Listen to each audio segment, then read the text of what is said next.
পহেলা November থেকে প্রতিদিন ২০০০ পর্যটক সেন্ট মার্টিনে যেতে পারবেন এবং জানুয়ারি ও ফেব্রুয়ারিতে রাতে থাকার অনুমতি দেওয়া হবে।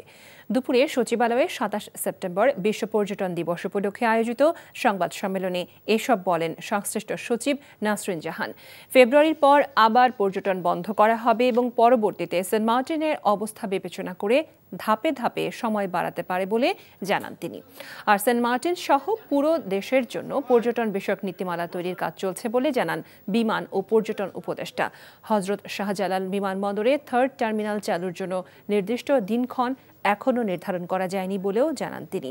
এ সময় মধ্যপ্রাচ্য সহ বিভিন্ন দেশে বিমানের টিকিটের অতিরিক্ত ভাড়া কমাতে ট্রাভেল এজেন্সির বিরুদ্ধে যথাযথ ব্যবস্থা নেওয়া হচ্ছে, এজন্য গণমাধ্যমের সহায়তা চান উপদেষ্টা। টিকিটের মূল্য টিকিটের উপরে লেখা হচ্ছে না, এই ব্যাপারে অনুসন্ধানমূলক কার্যক্রম করেন।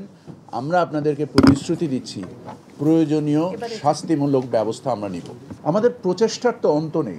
আমি গতকাল নিজেও থার্ড টার্মিনাল গতকাল সকালে গিয়েছি। যত দ্রুত এটা চালু করতে পারি, এটা যে শুধু আমাদের যাত্রী পরিবহনের সেবার উন্নতিকরণ তাও না, এখানে আমাদের একটা অর্থনৈতিক স্বার্থও জড়িত। আমরা পয়লা নভেম্বর থেকে আশা করছি খুলব সীমিত, যেটা আমাদের ২০০০ করে প্রতিদিন যাবে। প্রথমে ডে ট্যুরটা শুরু হবে, তারপরে শেষের ২ মাস থাকতে পারবে রাতে, তবে সংখ্যাটা ২০০০ই হবে। এবছর সম্ভবত আমরা ফেব্রুয়ারি পর্যন্ত কন্টিনিউ করব। বান্ডেল থাকলে প্রতি সেনমানিতে টাকা বাঁচবে। বিকাশ সেনমানি বান্ডেল কিনে জিতুন প্রতি লেনদেনে। ভাই বয়সটা কত ভাই? এই বয়সে কি আপনি জাউরামি করেন নাই? ফার্স্ট টাইম করতে গিয়ে কট খেয়ে গেলাম গা ভাই। জাউরামি করার সময় মনে থাকে না তোমার যে জাউরামি করতে যেতেছি নাকি কট খেতে যেতেছি? হাই ভাই, আপনি কি একটা কথা বলছেন ভাই? আমার জীবনের একটা বিশাল লার্নিং ভাই, এটা উপদেশ হিসেবে নিলাম ভাই। তাই চাইরা দেন আমরা জায়গা দিলে।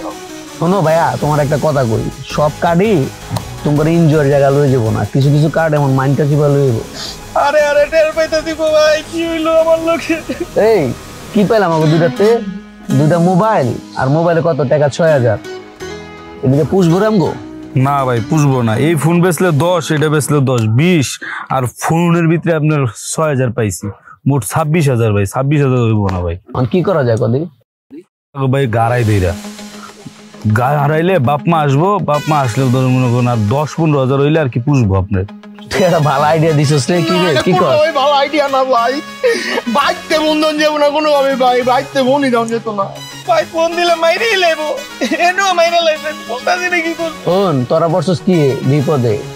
এমন বিপদে তোর বাপ মা ছাড়া আর কেউ এই দুনিয়াতে তোকে সাহায্য করবো না, বুঝছিস? তাই না ভাই, আপনি আছেন বুঝার ভাই। ভাই আপনি বাইতে ফোন দিলে আপনারা আমার মাইরে লেবেন, এই কষ্ট আপনার করা লাগতো না। বাপ মাই আমার মাইরে লেবো ভাই।